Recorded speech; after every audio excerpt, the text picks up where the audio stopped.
Hello, today's daily reading comes from the book of the Apocrypha. We'll be reading from 4th Maccabees chapter 2, and it reads as follows.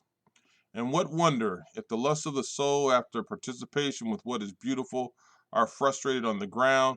Therefore the temperate Joseph is praised in that by reasoning he subdued on reflection the indulgence of sense. For although young and ripe for sexual intercourse, he abrogated by reasoning the stimulus of his passions. And it is not merely the stimulus of sensual indulgence, but that of every desire that reasoning is able to master. For instance, the law says, "You will not covet your neighbor's wife, nor anything that belongs to your neighbor." Now then, since it is the law which has forbidden us to desire, I will much the more easily persuade you that reasoning is able to govern our lusts, just as it does the affections which are impediments to justice.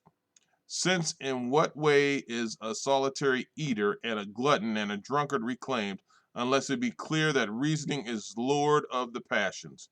A man, therefore, who regulates his course by the law, even if he be a lover of money, immediately puts force upon his own disposition, lending to the needy without interest and canceling the debt of the incoming Sabbath. And should a man be parsimonious, he is ruled by the law, acting through reasoning, so that he does not glean his harvest crops, nor vintage. And reference to other points, we may perceive that it is reasoning that conquers his passion. For the law conquers even affection toward parents, not surrendering virtue on their account, and it prevails over marriage, love, condemning it when transgressing law, and it lords it over the love of parents toward their children, for they punish them for vice, and it domineers over the intimacy of friends, reproving them when wicked, and think it not a strange assertion that reasoning can, in behalf of the law, conquer even enmity. It allows not to cut down the cultivated herbage of an enemy, but preserves it from the destroyers and collects their fallen ruins. And reason appears to be master of the more violent passions, as love of empire and empty boasting and slander. For the temperate understanding repels all these malignant passions as it does wrath, for it masters even this. So Moses, when angered against Dathan and Abraham, did nothing to them in wrath, but regulated his anger by reasoning. For the temperate mind is able, as I said, to be superior to the passions, and to transfer some and destroy others.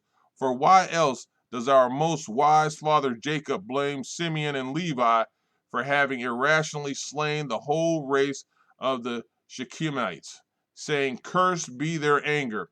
For if reasoning didn't possess the power of subduing angry affections, he would not have spoken like this. For at the time when God created man, he implanted within him passions and moral nature, and at that time he enthroned above all the holy leader mind, through the medium of the senses. And he gave a law to this mind, by living according to which it will maintain a temperate and just and good and manly reign. How then a man may say, if reasoning be master of the passions, has it no control over forgetfulness and ignorance? Amen.